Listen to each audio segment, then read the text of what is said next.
valga decir que él es un hombre de mundo, que ha corrido mundo. Él ha trabajado en 4 continentes.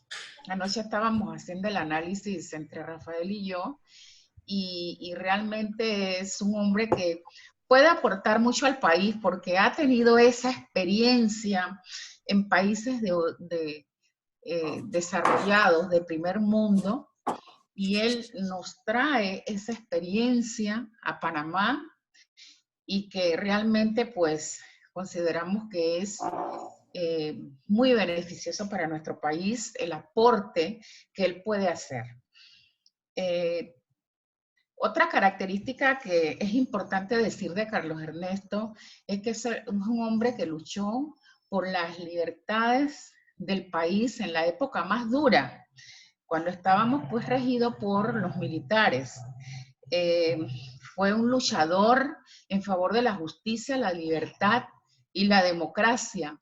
Sufrió exilios y bueno, de él se pueden escribir como una historia como de 5 tomos. Pero bueno, él no ha querido todavía que escribamos esa historia, pero no por se me ahí va a ver, viene. ¿verdad? ¿Ah? Así es que vamos a empezar pues esta actividad Zoom no puede detectar una cámara. ¿Cómo dice? En razón de una propuesta. Carlos Ernesto, tú me estás escuchando, ¿verdad? Yo te escucho perfectamente, Nubia. Ok. En razón de una propuesta que él ha hecho concreta para el país, una vez termine esta situación tan crítica que estamos viviendo, no solamente en Panamá, sino en el mundo entero, como todos sabemos, que es la pandemia del COVID producida por el COVID-19. Entonces, empezamos con la primera pregunta, Carlos Ernesto, y es que sabemos que usted tiene, como ya hemos dicho, una propuesta, un plan de acción inmediato para el país y que usted aspira a que se ponga en ejecución una vez terminada la pandemia. Háblenos de cómo surge y por qué esta iniciativa de su parte.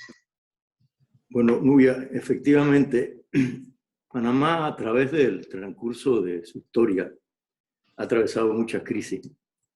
Y el común denominador de esas crisis es que el país se une, ¿no? Lo hicimos después del rompimiento de relaciones con los Estados Unidos, con la invasión. Después de la invasión, siempre hemos buscado que aquellos problemas que afectan al país efectivamente encuentren soluciones y que sean y nazcan del consenso nacional. Yo recuerdo la última, que fue cuando se hizo un consenso para el traspaso del canal y la estructura jurídica y administrativa que teníamos que darle, y se hizo un trabajo enorme y hemos logrado que efectivamente tener muchísimo éxito en ello.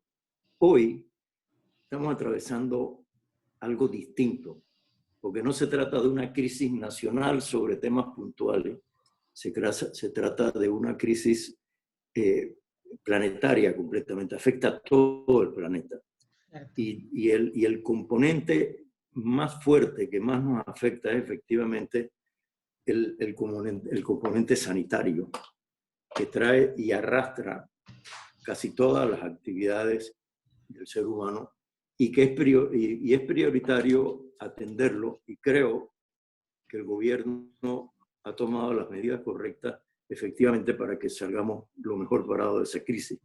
Pero esta crisis ha traído también un problema serísimo, no solamente a nivel de Panamá, sino a nivel mundial, que es una desaceleración de la economía de tal naturaleza que se calcula en países, por ejemplo, como España, que el 20%, se va a ver una caída del 20% del PIB.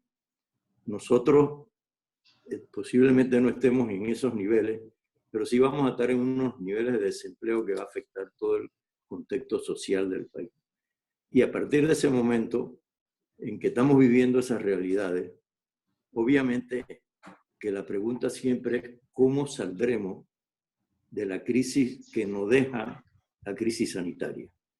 Y ese es el trabajo que he tratado de hacer tocando algunos puntos que nos quitan como competitividad y como pueblo. Pero lo más importante, Nubia, es salir al mundo entero diciendo que este país está preparado para hacer y ejercer sus ventajas competitivas, de manera que podamos atraer el interés de grandes inversionistas que nos ayuden a reestructurar toda nuestra economía.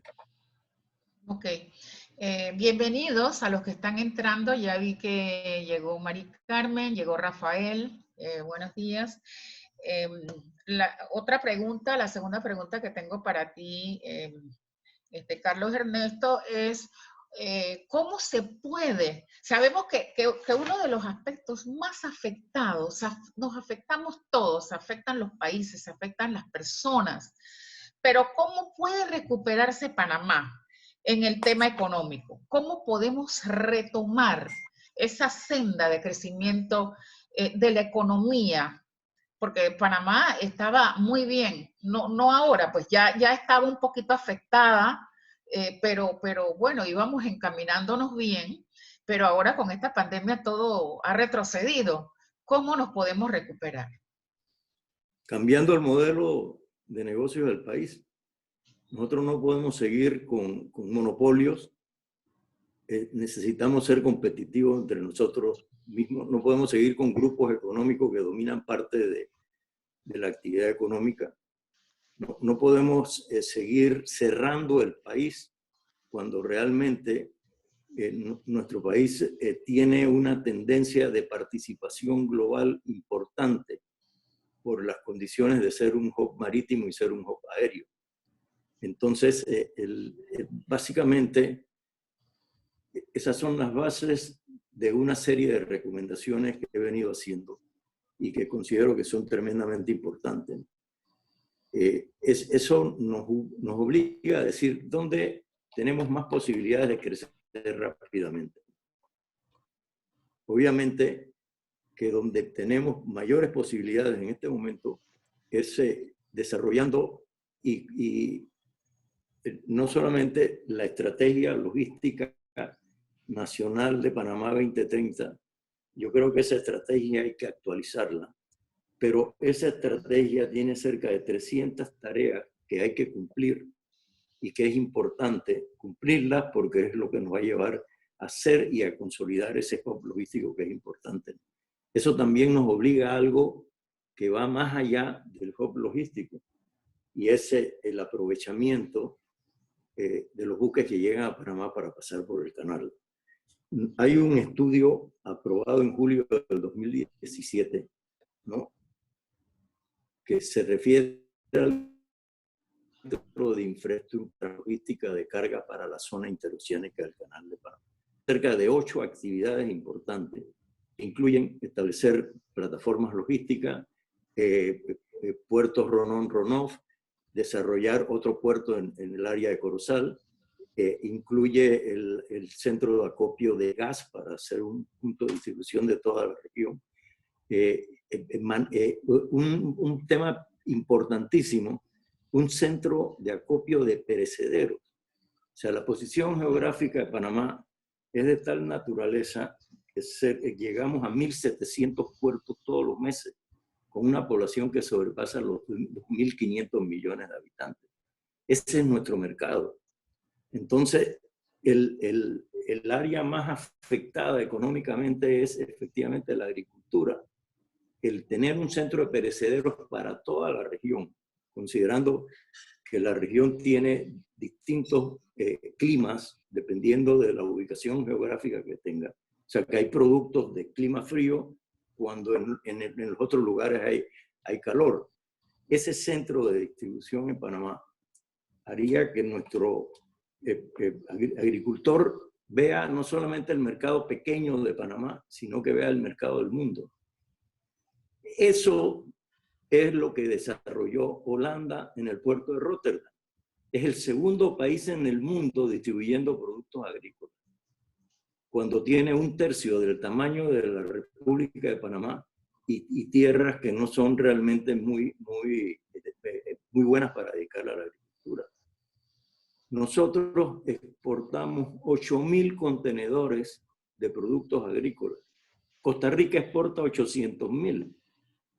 Y es que accesar al resto del país, ¿no?, con una conectividad terrestre malísima, accesar al centro de la región interoceánica no es muy fácil. Y esa es una de las propuestas que vengo haciendo también, y que se refiere, se refiere principalmente a la infraestructura. O sea, lo que se ha demostrado es que el crecimiento, y hay un estudio muy bueno de la CEPAL que indica que la provisión eficiente de infraestructura es uno de los aspectos más importantes de las políticas de desarrollo, especialmente en aquellos países que han orientado su crecimiento económico. Nuestra conectividad no es buena y nuestro costo logístico es casi arriba del 40%, cuando los países desarrollados están entre 7 y 9%. No importa la calidad de nuestro producto ni el precio de nuestro producto. Cuando llega al lugar de consumo, el precio logístico se comió todas las utilidades. Entonces, para eso necesitamos efectivamente desarrollar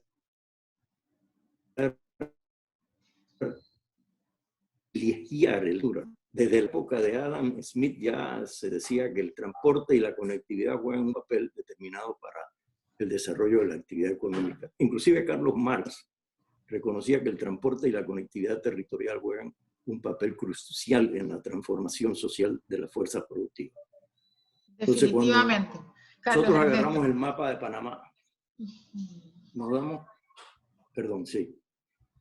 No, nada más decía que cuando agarramos el mapa de Panamá nos damos cuenta de que actividad territorial muy mala, ¿no? Sí, es que... Entonces, tú me ibas a hacer una pregunta. Sí, definitivamente que hay... Continúo. Sí, hay... No, yo voy a seguir en esa misma línea del tema de la logística, que definitivamente pues hay muchos negocios que se pueden desarrollar alrededor del canal, ¿no? Eso siempre, pues la gente que piensa, que conoce todo lo relacionado con el canal, saben que eso es importante, pero no, por alguna razón, pues no se ha ejecutado algunos proyectos que han estado pendientes por ahí, ¿no? Pero en la misma línea logística, Carlos Ernesto, usted se refiere a que es necesario integrar esfuerzos entre las agencias involucradas en el hub logístico, ¿no? O sea, ACP, AMP, ENA, Tocumen y el municipio de Panamá, para diseñar un plan dirigido a transformar a Panamá en una ciudad global. Ese es un tema que a mí personalmente me llama mucho la atención. Entonces, me gustaría que me explicara un poco cómo sería esa integración, qué es lo que usted está planteando en ese sentido.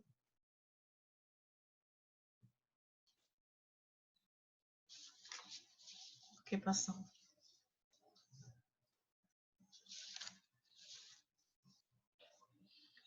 Transporte automatizado urbano, tenemos 2 líneas del metro, vamos a la tercera.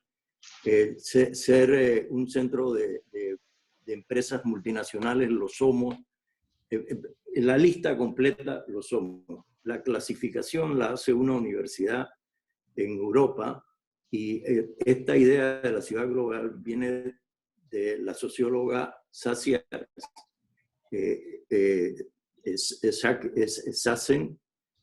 Sassen, quien hizo estudios sobre el desarrollo y el impacto de las ciudades, no solamente en los países, sino en la región. La ciudad de Panamá representa ella sola, sin contar el resto de la región interoceánica, casi el 76% del PIB. Es la ciudad en toda América, incluyendo desde Alaska a la Tierra del Fuego, en toda América, que tiene más participación en el PIB. Pero para hacer eso necesitamos empezar una campaña de